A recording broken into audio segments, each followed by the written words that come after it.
앞에 아이고 안 켜졌네.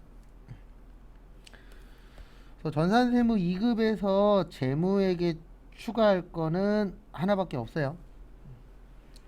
그래서 요거는 이제 내일 쪽지 시험을 다시 볼 겁니다. 이제 쪽지 시험 한 세네 번 정도 볼 건데 그 중에 하나가 이제 재무에게 추가되는 거예요. 이거는 전산에게는 안 나오는데 이제 재무회계 쪽에서는 하나가 추가가 돼요. 변경. 그래서 우리가 변경의 뜻은 알죠. 변경 뭐 하는 거예요? 고치는 거잖아요. 그래서 우리 회계에서는 이 고치는 방법이 두 가지가 있어요. 그래서 하나는 정책의 변경이라고 있고 그 다음에 또 하나는 추정의 변경인데 이거 교재에 없어요. 예전엔 있었는데 교재에서 빼버렸어요. 그래서 요거는 이제 별도로 보실 겁니다. 가끔씩 뭐 하시나 봐요.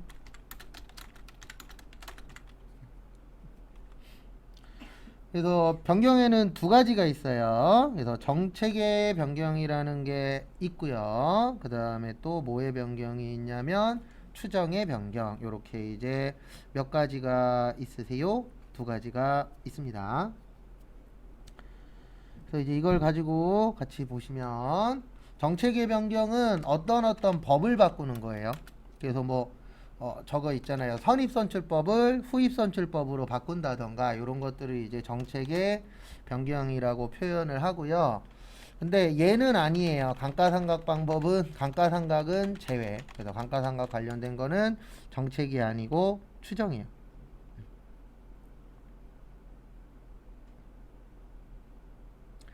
그 다음에 소급법이라는 걸 씁니다.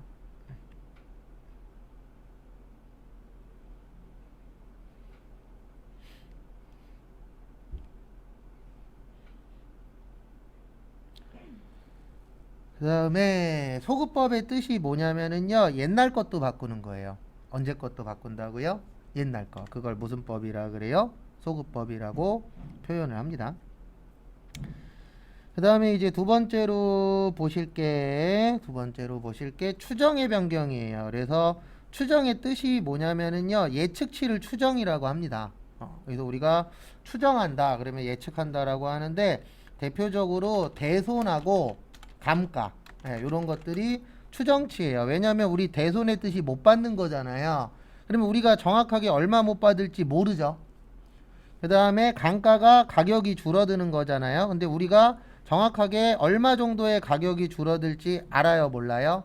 모르죠. 그래서 그 모르는 거를 뭐라고 표현하세요? 추정, 그러니까 예측치입니다. 정확하지 않은 거. 그래서 얘는 전진법이라는 걸 써요. 그래서 전진법의 뜻이 뭐냐면은 옛날 거는 신경 쓰지 않고 뭐만 고치는 거예요? 지금 것만 고치는 거예요. 최근 것만. 그거를 무슨 법이라고 표현을 하세요? 전진법이라고 표현합니다. 참고하시고. 요거 두 줄 외우셔야 돼요. 추가로. 이건 회계에는 안 나오고 세무에만 출제가 되니까요. 참고하시고요.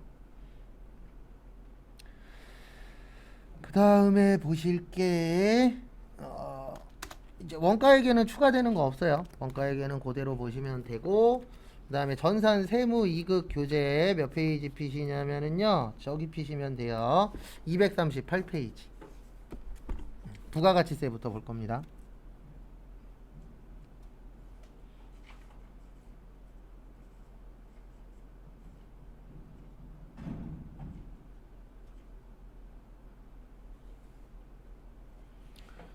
그래서 보시면은요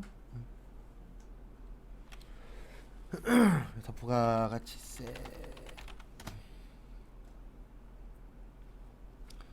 부가가치세 이론 보시면 부가가치세 우리 뭐라 그래요? VAT라고 표현하죠. 그래서 교재는 238페이지. 그래서 부가가치세 그래서 VAT라고 표현합니다. Value Add Tax라고 해서 VAT라고 하고요. 그 다음에 일단 우리가 외우셔야 되는 건 239페이지에 있는 특징. 근데 기존에 외웠던 거는 안 볼 거예요. 다시 기존에 외운 건 안 보고 이제 새로운 부분만 추가로 외울 겁니다. 그래서 부가가치세의 특징은 좀 외워주셔야 돼요. 뭐요? 특징. 그래서 특징 첫 번째, 간접세 맞고 직접세 아니에요. 그 다음에 다음 거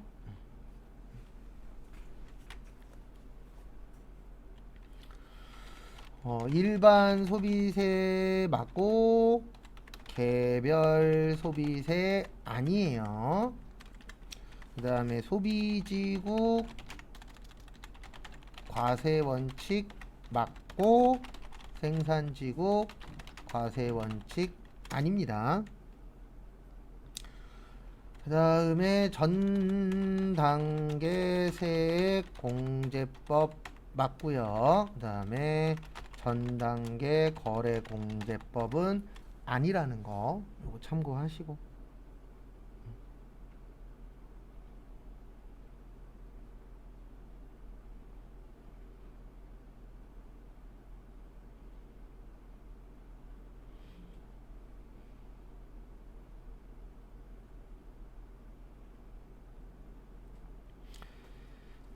그 다음에 요거 잘 외우고 계세요. 우리 이거 예전에 한번 쪽지 시험 봤었죠? 그 다음에 교재는 240페이지.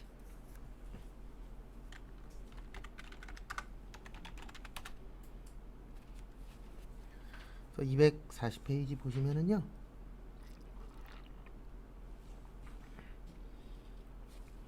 부가가치세 총칙. 그래서 보시면 부가세 총칙. 첫 번째로 부가가치세 납세 의무자는 누구예요? 사업자예요. 근데 사업자는 영리 목적성하고는 상관이 없습니다. 그래서 영리 목적성 유무. 그래서 국가와 지방자치단체도 납세 의무를 질 수 있다라고 되어 계시죠. 그 다음에 2번에 사업적 독립성은 안 보셔도 되고 4번에 계속적이고 뭐여야 돼요? 반복적이어야 된다 그랬죠? 그래서 계속 반복성이 있어야만 된다라는 것도 참고하세요.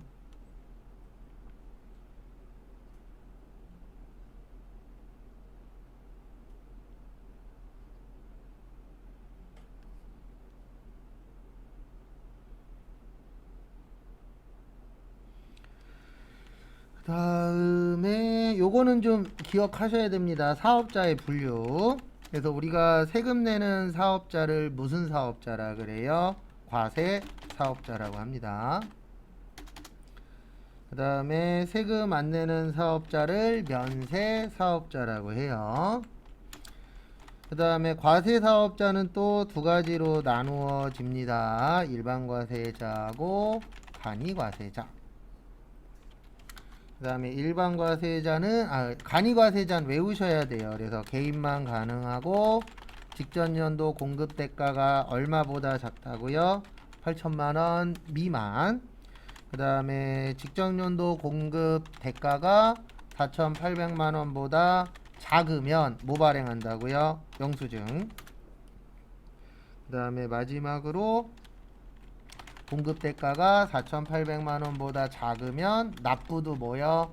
면제. 그 다음에 일반 과세자는 요거 발행한다 그랬죠? 세금 계산서. 그 다음에 면세 사업자는 뭐 발행한다고요? 계산서. 이런 부분들은 참고를 좀 해주세요.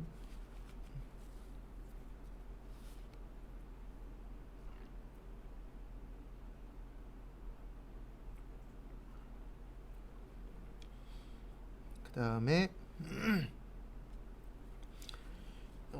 그리고 특히 뭐를 잘 보셔야 되냐면 거기 240페이지 제일 밑에 보시면 계정이라고 되어 있는 거 있죠. 그런 부분들은 한 번씩 더 확인을 해 주셔야 돼요. 특히 시험 보기 하루 이틀 전에 한 번씩 꼭 보셔야 돼요. 왜냐면 이런 거 시험에 잘 나오거든요.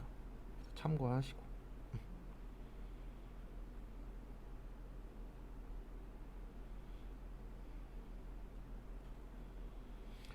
그 다음에 241페이지 과세기간. 그래서 이거는 기본적으로 숙지하고 계셔야 돼요. 일기 예정은 1월 1일에서 언제까지요? 3월 31일. 신고 및 납부는 4월 25. 그 다음에 일기 확정은 4월 1일에서 6월 30. 신고 및 납부는 7월 25. 그 다음에 2기 예정은 7월 1일에서 9월 30. 신고 및 납부는 7월 25. 그 다음에 2기 확정은 10월 1일에서 12월 31일. 신고 및 납부는 1월 25일까지. 그 다음에 여기에서 뭐 잘 봐두셔야 되냐면 거기 4번에 폐업하는 경우 있어요. 그래서 폐업하는 경우에서는 뭐를 기억하셔야 되냐면 폐업 나오면 이것도 간혹가다 시험에 내요. 폐업일이 속하는 달에 다음 달 25일까지 신고 및 납부하는 겁니다. 그러니까 폐업했다 그래서 이번 달 25일이 아니에요. 왜 이번 달 25일이 아니냐면은 26일 날 폐업할 수도 있어요, 없어요? 있죠. 그래서 이번 달이 아니고 언제까지라고요? 다음 달 25일까지. 요거 좀 알고 계세요. 이거 간혹가다 한 번씩 시험에 출제됩니다. 그 다음에 242페이지로 넘어오십시오. 거기 보시면 부가가치세 신고납세지라고 보이실 겁니다. 그래서 부가가치세 신고납세지.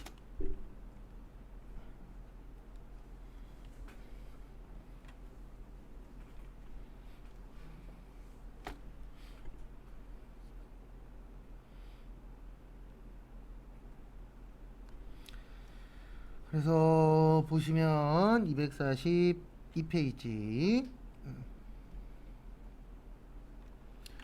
세 가지가 있어요. 신고납세지는 원칙은 따로따로 신고하는 겁니다. 그래서 각 사업장별로 신고 및 납부하도록 되어 있고요. 그 다음에 주사업장 총괄납부라고 있어요. 요 주사업장 총괄납부는 신고는 각 사업장별로 하는 거고요. 신고는 각 사업장. 그 다음에 납부만 법인은 본점 맞구나. 법인은 납부는 주사업장에서 하는 거예요. 그 다음에 사업자 단위과세 제도라고 있습니다. 그래서 여기는 신고 및 납부를 법인은 본점, 개인은 주사업장 이렇게 다르다라는 거 참고하세요. 그 다음에 이 사업자 단위과세 제도에서 또 물어보는 게 하나 있어요. 이 사업자 단위과세 제도의 특징이 있는데요. 그게 뭐냐면은요. 사업자 등록증을 한 부만 발행해줘요. 왜 한 부만 발행하냐면 요 사업자 단위과세 제도는 모든 업무를 한 군데에서 하는 거예요. 그러면 한 군데에서 다 하니까 사업자 등록증이 여러 장 필요하다, 필요 없다? 필요 없다라고 보는 겁니다. 그래서 그거 참고하세요.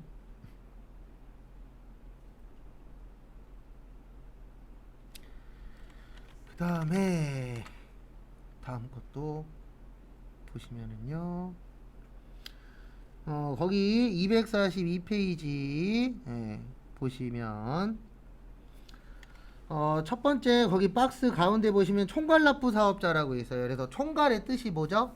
한 번에 내는 거예요. 그래서 납부를 한 번에 한다 그래서 총괄납부 사업자라고 하고요. 그 다음에 사업자 단위과세 제도에 보시면 단위라고 있잖아요. 그 단위의 뜻이 뭐냐면 한 번에 묶는 거예요. 그래서 사업자를 하나로 묶어서 보는 걸 뭐라고 하세요? 사업자 단위 과세 제도라고 표현합니다. 그래서 그거 참고하시고. 그 다음에 거기 밑에 보시면은요. 사업장에 보시면 부동산 매매업하고 부동산 임대업 좀 봐주세요. 부동산 사업장에 보시면 부동산 매매업하고 부동산 뭐요? 임대업. 요거 두 가지는 좀 봐주셔야 됩니다.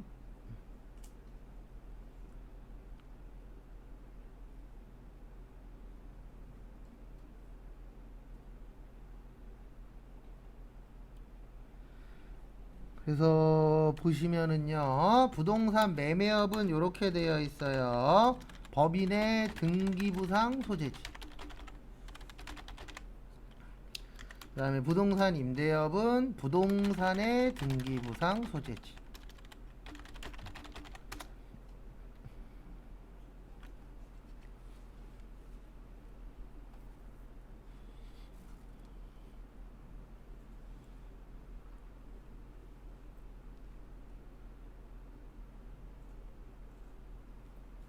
참고하시고. 그래서 이게 무슨 뜻이냐면은요, 이 뜻이에요. 뭐냐면 부동산 매매업은 회사가 있는 데에다가 세금 내는 거고요. 그 다음에 부동산 임대업은 부동산이 있는 데다가 세금 신고를 하는 겁니다. 그래서 그 두 가지 좀 봐두시고요. 그 다음에 243페이지 직매장과 하치장이라고 있는데요. 직매장 위에나 옆에다가 이렇게 적어두세요. 직매장은 사업장이 맞아요. 그래서 직매장은 사업장이 맞고 하치장은 사업장이 아닙니다.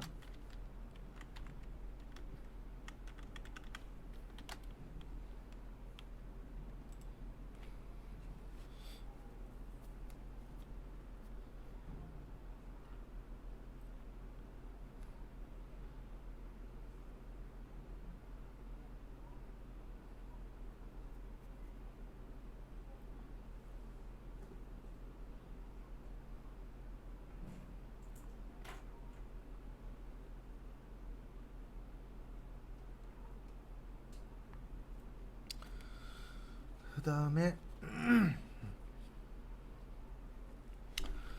보시면 그래서 직매장은 왜 사업장이 맞냐면은요, 직접 매장에서 뭐 하죠? 직접 매장에서 물건을 사고 팔잖아요. 그럼 물건 사고 파니까 뭐 냅시다? 세금 냅시다. 그렇게 되어 있어서 직매장은 사업장이 맞고요. 그 다음에 하치장은 사업장이 아니에요. 근데 왜 아니냐면은 하치장은 사고 팔지 않거든요. 그러니까 사고 팔지 않으니까 세금 낼 게 있다 없다? 없다. 그렇게 처리를 해주시면 되세요.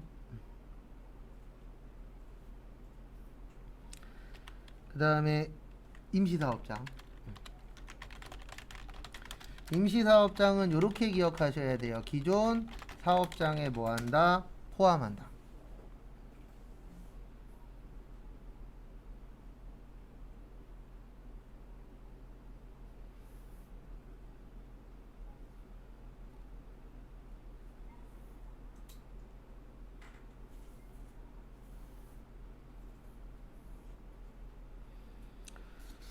그래서 참고하시고요.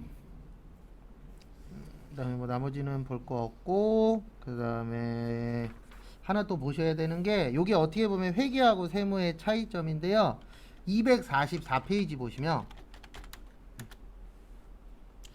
거기 총괄납부의 신청이라고 있어요. 그래서 총괄납부의 신청이라고 있는데 거기 위에서 두 번째 줄 보시면 과세기간 시작 며칠 전이요.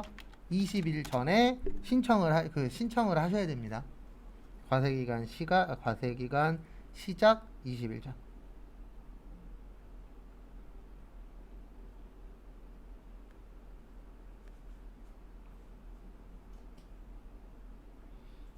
그것도 좀 봐주세요.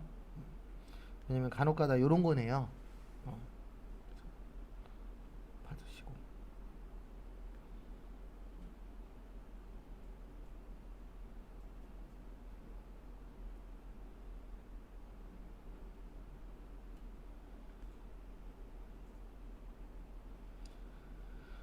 그 다음에 나머지는 됐고,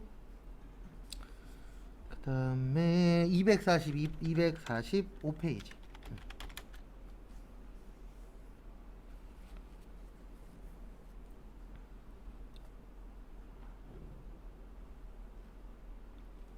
그래서 245페이지 보시면 사업자 등록증인데요. 저기에다 밑줄 좀 쳐주세요. 사업 시작일로부터 20일이네. 그러니까 사업자 등록증 신청은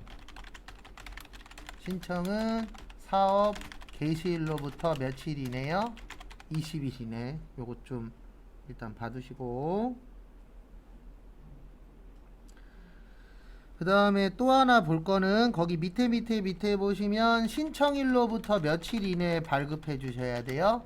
2일 이내에 발급을 해 주셔야 됩니다. 그것도 좀 봐두세요.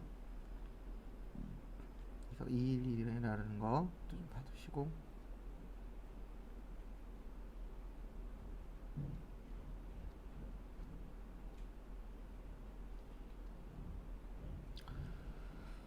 그 다음에 또 보실 게 우리 이거 외운 적 있었죠? 필요적기 재상 4가지. 그래서 공급하는 자의 등록번호, 그 다음에 상호 및 성명, 그 다음에 공급받는 자의 등록번호, 작성 연월일, 공급가액과 세액.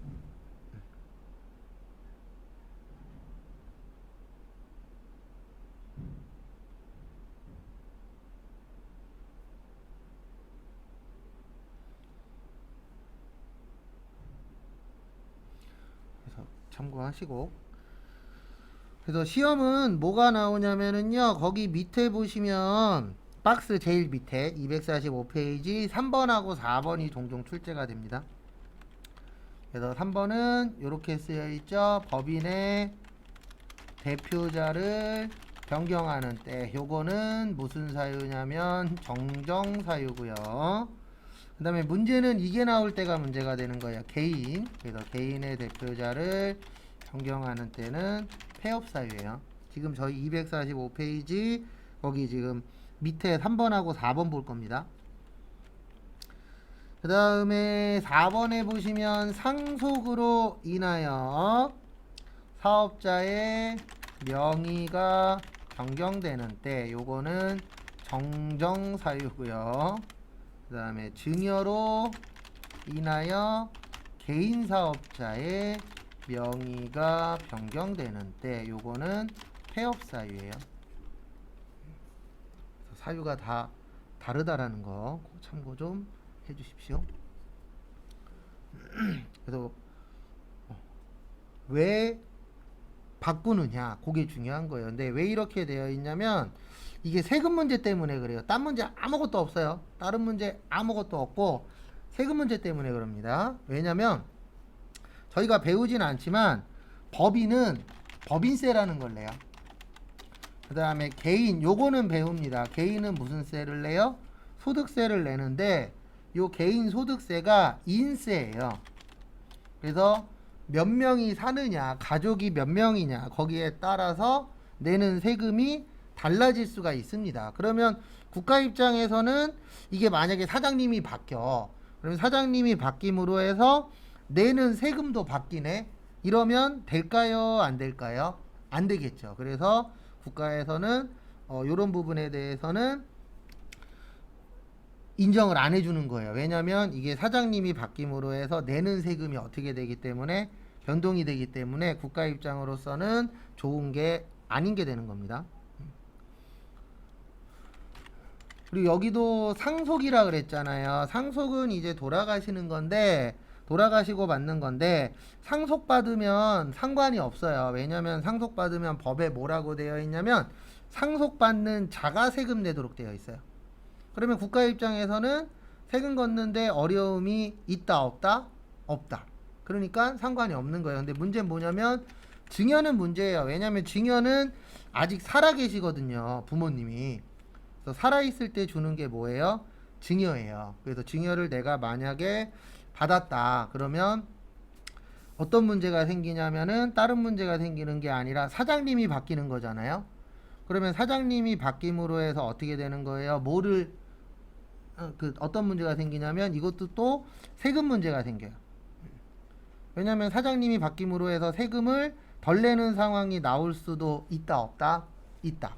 그래서 그런 부분을 국가 입장으로서는 최대한 막을 수밖에 없어요. 왜냐면 우리가 중요하게 생각하는 게 여러 개 있는데 그 중에 하나가 뭐냐면 뭔가 동일하게 되는 거잖아요. 그래서 내가 만약에 100만 원 냈어, 세금을. 그러면 쟤도 100만 원 비슷하게라도 내야 되잖아요. 근데 사장님 바뀌는 걸 인정을 해줘 버리면 어떤 문제가 생기냐면은 누구는 세금을 많이 내고 누구는 세금을 적게 내고 이런 부분들이 발생할 수 있습니다. 그래서 인정한다, 안 한다? 안 한다. 그래서 결론은 요 얘가 문제가 되는 거예요. 개인이. 법인은 상관없어요. 왜냐면 어차피 법인은 사장님이 바뀌든 뭐라든 내야 되는 세금은 어떠니까요? 같으니까. 그래서 그거 두 가지 좀 봐두십시오. 그래도 가뭄에 콩나듯이 내기는 내요. 뭐 아예 안 내는 파트는 아니기 때문에 좀 별도로 좀 기억은 해주셔야 될 것 같습니다. 그 다음에 246페이지. 그리고 대략 아마 빠르면 내일, 그리고 늦으면은 언제냐? 월요일쯤 이론은 끝날 거예요.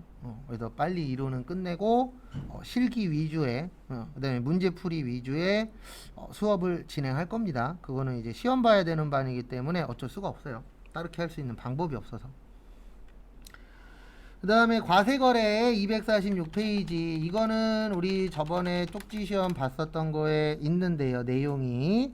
그래서 뭐 쪽지 시험 봤었었냐면 과세거래에 세 가지가 있습니다. 그래서 뭐뭐뭐가 있냐면은요, 재화의 공급, 용역의 공급, 재화의 모여, 수입. 그래서 요거 관련돼서는 뭐를 내시라, 세금을 내시라고 되어 있어요. 그 부분은 참고를 좀 해주시고요. 그래서 거기 교재 246페이지 보면서 설명을 좀 드리도록 하겠습니다. 그래서 보시면 재화는 재산적 가치가 있는 유채물과 무채물을 뭐라 그래요? 재화라고 해요. 뭐라 그런다고요? 재산적 가치가 있는 유채물과 무채물을 재화라고 합니다. 그래서 키포인트는 뭐냐면 가치예요. 그래서 가치가 있어야만 재화로 인정받을 수가 있는 겁니다. 또 그 부분은 참고를 좀 해주시고, 그 다음에 시험 문제 어렵게 나오면 거기 유채물과 무채물이라고 박스에 있거든요. 표에. 거기 밑에 보시면 적어 있어요. 당구장 표시. 그래서 당구장 표시에 보면은 거기에 이렇게 되어 있습니다. 어떻게 되어 있냐면 유채물에는 토지도 포함하지만 토지는 부가가치 생산 요소로 매매거래에서는 면세가 된다. 그리고 어음, 수표 등 화폐 대용 증권과 상품권, 주식, 채권 등은 재화로 보지 않는다. 그래서 저걸 잘 보셔야 돼요. 토지는 면세고, 그 다음에 어음하고 수표는 재화가 아니다. 그거 좀 봐주세요. 그래서 우리 돈처럼 쓰는 거에 대해서는 세금을 낼 필요가 없다라고 되어 있습니다. 그 다음에 247페이지. 요건 확실히 외우고 계셔야 돼요. 이거 진짜 잘 나와요. 간주공급. 그래서 우리 간주의 뜻이 진짜라 그랬나요? 가짜라 그랬나요? 가짜라 그랬죠. 간주의 뜻은 진짜가 아니고 가짜. 그래서 네 가지가 있습니다. 자가공급, 그 다음에 개인적 공급, 사업상 증여, 폐업시 잔존재화. 그래서 이거 잘 기억하고 계셔야 된다라는 거 참고하시고요. 그 다음에 자가공급은 또 세 가지로 나누어집니다. 거기 교재에도 잘 나와 있는데요. 첫 번째로는 뭐가 있냐면 면세사업의 전용. 이게 무슨 뜻이냐면 과세에 안 쓰고 면세에 써버린 거예요. 그러면 이런 문제가 생깁니다. 어떤 문제가 생기냐면은 과세에 안 쓰고 면세에 써버리면 세금을 안 내요. 왜냐면 면세의 뜻이 뭐 안 내도 되는 거죠? 세금 안 내도 되는 거죠. 왜냐면 세금을 면제받았다가 면세니까. 그래서 세금을 안 내도 되는데 문제는 그게 아니라 세금을 안 내도 된다 그래서 아예 안 내버리면 국가 입장으로서는 마이너스가 되거든요. 왜냐면 이게 전제 조건이 있어요. 요거는 좀 알고 계셔야 돼요. 우리 납부세액은 이렇게 구한다 그랬어요. 매출세액에서 무슨 세액 뺀다고요? 매입세액을 뺍니다. 그러면 이제 어떤 문제가 생기실 수가 있냐면은요, 이런 문제가 생길 수 있어요. 만약에 이거를 인정을 해줘 버리면 이 사람은 이런 행동을 할 거예요. 어떤 행동을 할 거냐면은 매입과 관련돼서는 공제를 받아요. 그 다음에 매출은 여기 보시는 것처럼 면세 사업에 써버리니까 매출로 세금 낼 게 없다가 돼버리는 거예요. 그러면 이걸 인정해줘 버리면 무슨 문제가 생긴다고요? 국가 입장에서는 뭐를 덜 거둘 수밖에 없다? 세금을 덜 거둘 수밖에 없는 상황이 됩니다. 그러면 국가 입장으로서는 결론적으로는 안 좋은 거죠. 왜냐하면 세금을 못 거두니까. 그래서 이런 부분 관련돼서는 인정을 하겠다, 못하겠다, 못하겠다라고 되어 있어요. 그래서 세금 내라. 원래 면세였으면은 세금 안 내도 되는데 인정 못하겠다. 그러니까 너네들은 세금을 내시오. 이렇게 되는 겁니다.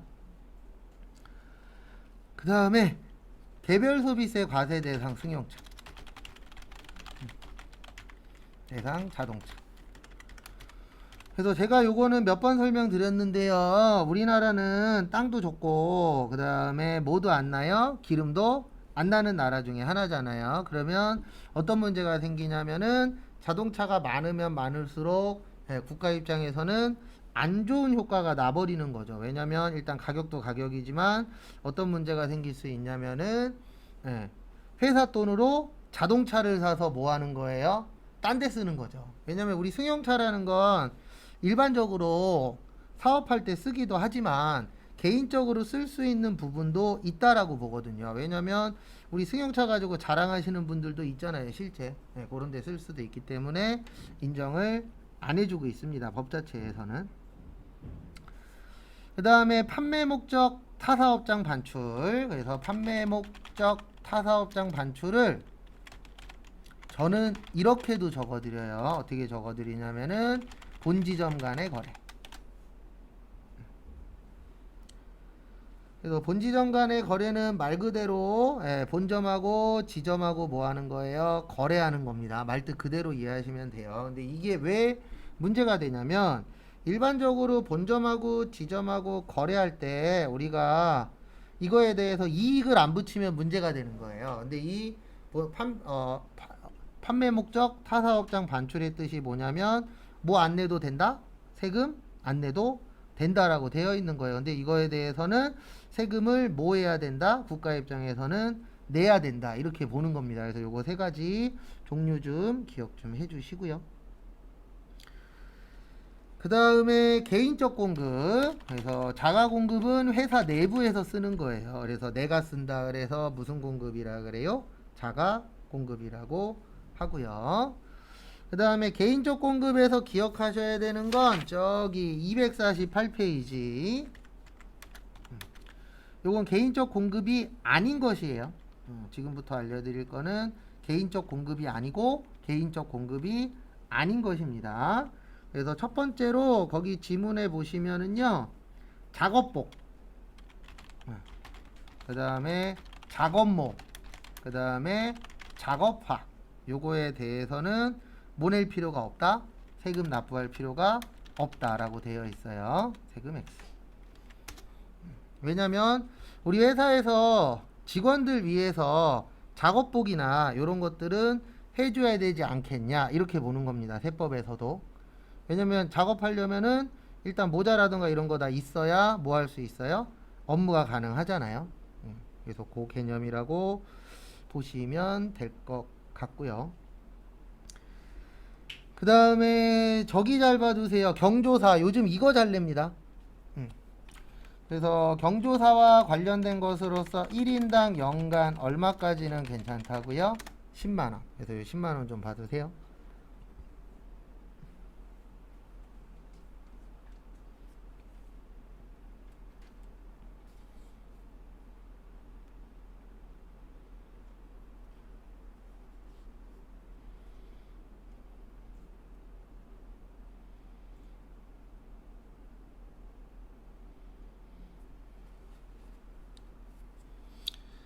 다음에 다음 거 보시면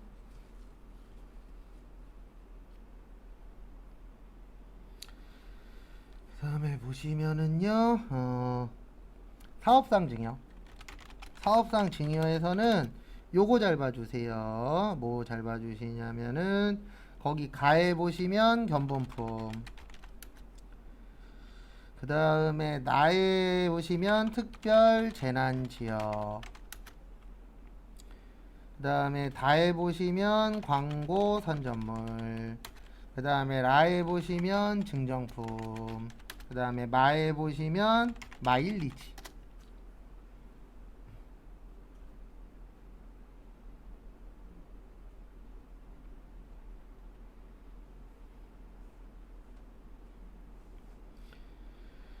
그래서 보시면은요, 거기 첫 번째 보시면 견본품. 우리 견본품 줘야 물건 팔 수 있잖아요.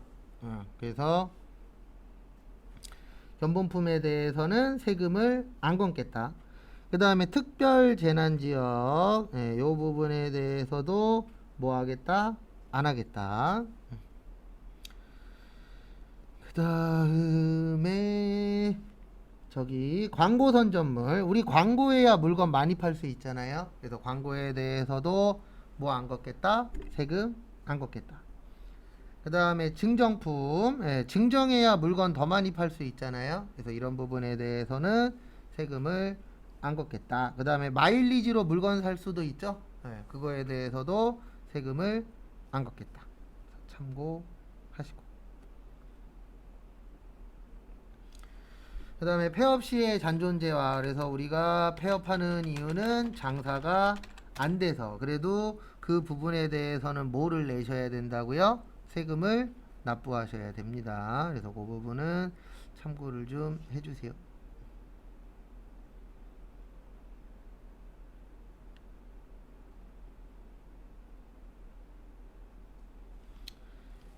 그 다음에 거기 밑에 보시면 공급으로 보지 않는 것.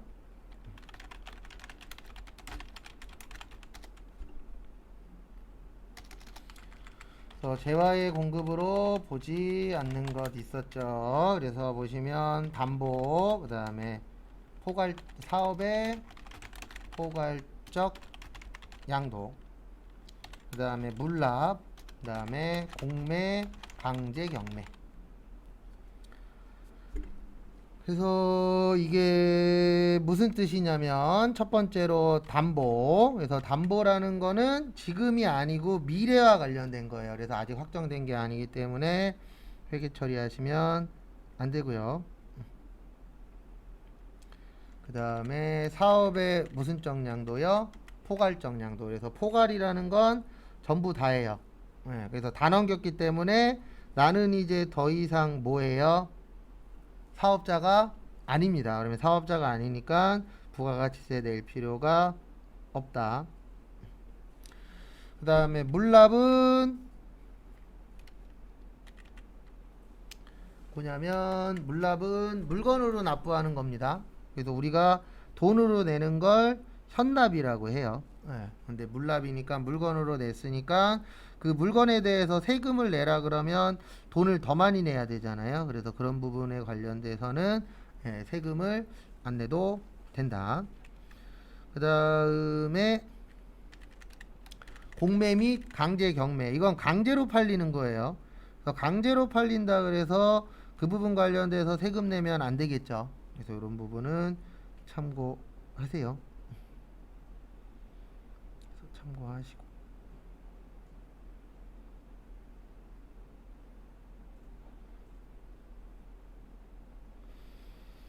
그 다음에 249페이지 용역의 공급. 그래서 용역은 그냥 이렇게 생각을 하세요. 어떻게 생각을 하시냐면은 용역은 재화가 아닌 것이에요. 그래서 재화가 아닌 것을 용역이라고 합니다.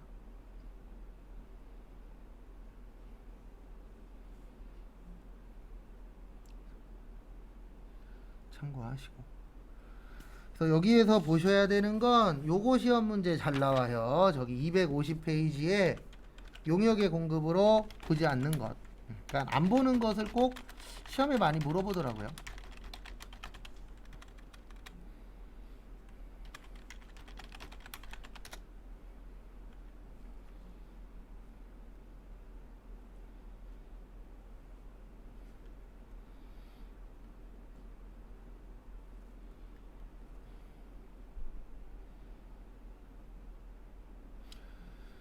그래서 처음에 보시면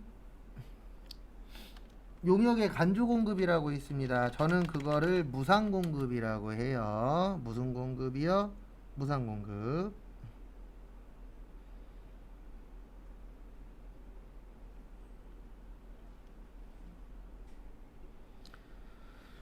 그래서 무상 공급에는 두 가지가 있습니다. 재화의 무상 공급이 간주 공급이에요. 그래서 얘는 세금을 내도록 되어 있고요.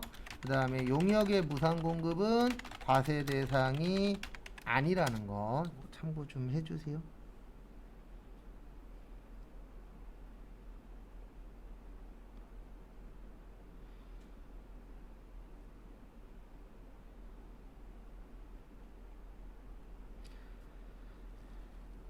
참고하시고, 그 다음에 거기 밑에 보시면은 근로의 제공이라고 있으실 겁니다. 그래서 근로의 제공은 이렇게 적어주세요. 소득세.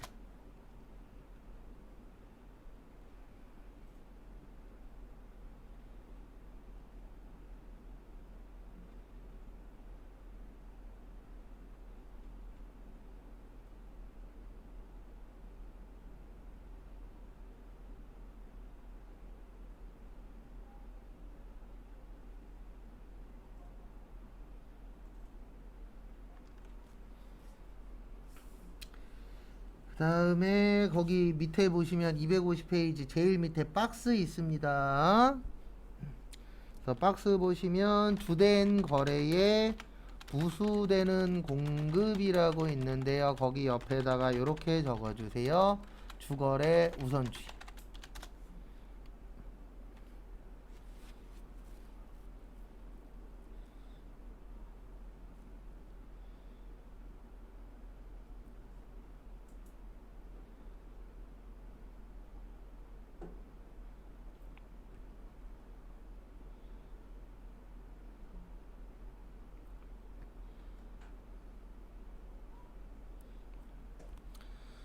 그래서 이게 무슨 얘기냐면 우리가 두 가지가 섞일 때가 있어요. 그래서 어떤 때가 있냐면은 이런 때가 있습니다. 어떤 때가 있냐면 어 우리가 이제 만약에 컴퓨터 교재를 사잖아요. 책.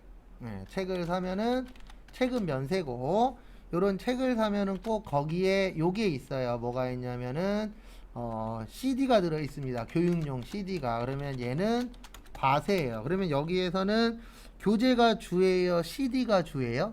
교재가 주잖아요. 그러면 요때는 다 뭘로 보는 거라고요? 면세.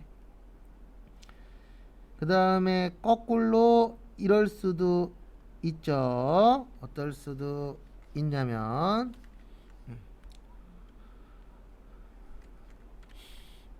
음악 CD에다가 책자가 들어있을 수도 있잖아요. 그러면 이때는 이렇게 처리되는 거예요. 음악 CD는 과세고 책자는 뭐예요? 면세예요. 그러면은 둘이 음악 CD가 과세니까 여기에서 주는 음악 CD가 주잖아요. 그러면 이때는 둘 다 뭘로 보겠다? 과세로 보겠다. 그래서 주거래 우선주의입니다. 참고하세요.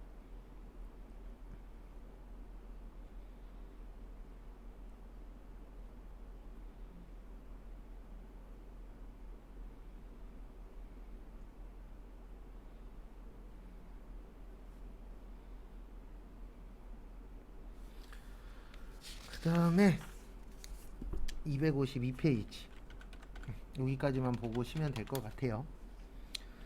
그래서 252페이지 거기 보시면 공급시기 및 공급장소인데 시험 문제 공급시기 잘 나와요. 공급시기 잘 봐주시기 바랍니다. 그래서 거기 밑에 박스 보시면 1번에 현금 외상 할부라고 있는데 저는 이거를 그냥 일반 판매라고 합니다. 항상. 그래서 현금으로 팔 수도 있고 외상으로 팔 수도 있고 할부로 팔 수도 있는데 요때는 인도 기준.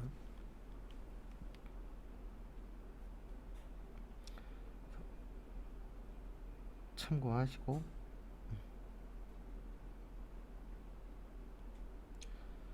그 다음에 2번하고 4번하고 섞을 거예요. 그래서 장기할부 판매, 완성도 기준 지급, 중간 지급 조건부는 대가의 각 부분을 받기로 한대.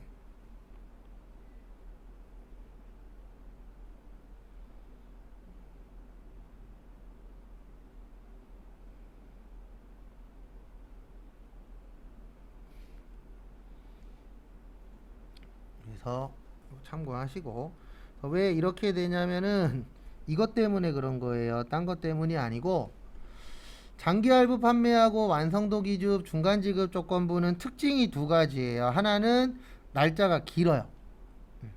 그래서 길이가 긴 거예요.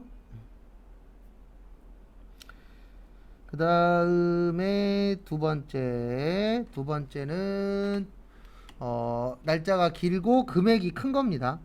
그럼 우리 날짜가 길고 금액이 크면 한 번에 처리할 수가 없잖아요. 그래서 이런 것들은 나누어서 받아서 뭐 해야 된다? 세금을 내야 된다. 그래서 대가의 각 부분을 뭐 하기로 한대요?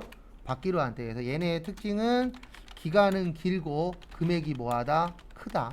그래서 이거는 한 번에 받아서 뭔가를 할 수가 없잖아요. 참고하시고.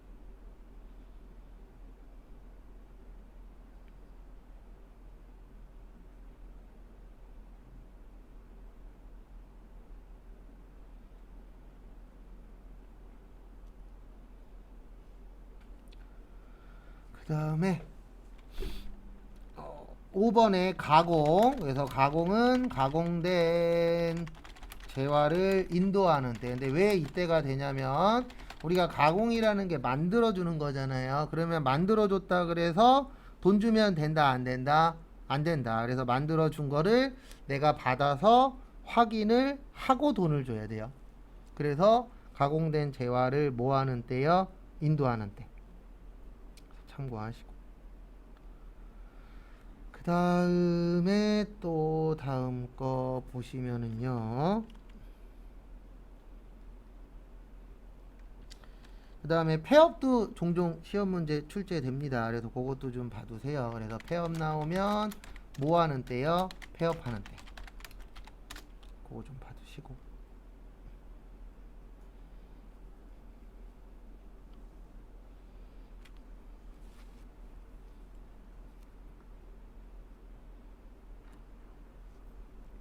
그 다음에 다음 거 보시면 폐업 다음에 무인 판매기. 무인 판매기도 종종 출제되세요. 그래서 무인 판매기 나오면은 자판기에서 현금을 뭐 했을 때요? 인치하는 때. 이것도 좀 봐두시고요.